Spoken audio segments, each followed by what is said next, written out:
Ma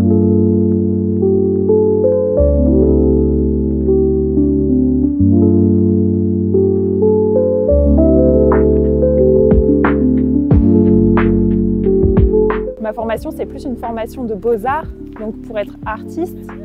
Mais c'est intéressant de voir la communication dans un théâtre aussi, comment ça fonctionne, de voir comment on peut parler aussi du travail artistique, de découvrir comment ça fonctionne justement la programmation d'une saison culturelle, comment ça s'organise dans une structure, comment les spectacles sont choisis, qui sont les personnes qui travaillent ici. Et de découvrir aussi tout ce qui est un petit peu plus administratif, comment on fait des dossiers, comment on fait des contrats, etc.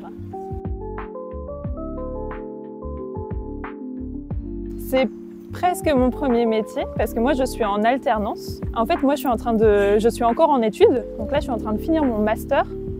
Et pendant ce temps-là, je travaille aussi au TU. Donc là c'est ma deuxième année.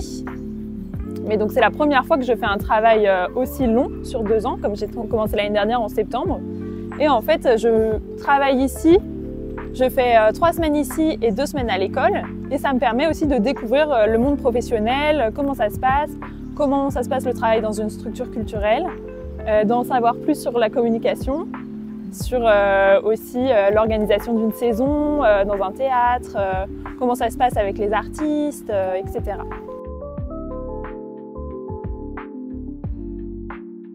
Non, pas forcément, parce que comme je l'ai dit tout à l'heure, c'est pas ma formation, mais c'est un métier qui est très intéressant parce que la communication, ça permet d'être en contact avec plein de personnes, à la fois dans le théâtre, mais aussi avec les artistes, avec les personnes qui travaillent avec les artistes, et d'être au courant aussi des choses qui se passent.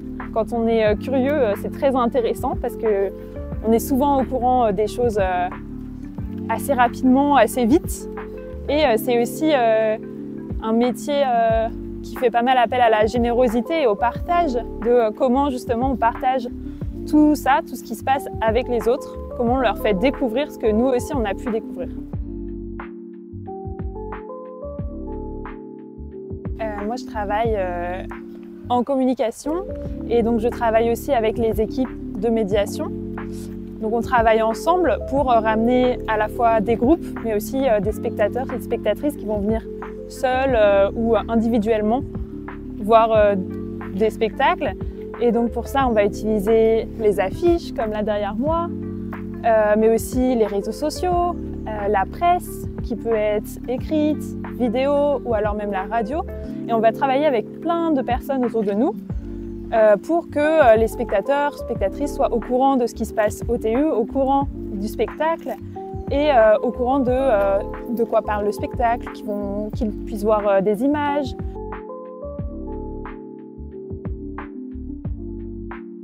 Et ben, ça va dépendre des supports de communication. Par exemple, toutes les affiches ici, elles sont faites par des graphistes qui s'appellent Super Terrain.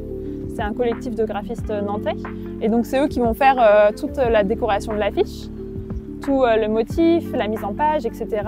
Et donc on va devoir les payer eux, mais on va aussi devoir payer les personnes qui vont imprimer ces affiches, les personnes qui vont imprimer aussi les dépliants. Je ne sais pas si vous avez vu les dépliants de saison. Et donc ça va quand même coûter pas mal d'argent. Mais aussi parfois, on va travailler avec des magazines, des journaux, et on va aussi payer pour avoir notre affiche ou une publicité dans leur magazine. Donc ça va nous coûter de l'argent, mais parfois, par exemple, quand je fais des communications sur les réseaux sociaux, des publications, ça va pas me coûter de l'argent. Ça dépend des supports et des personnes avec lesquelles on travaille.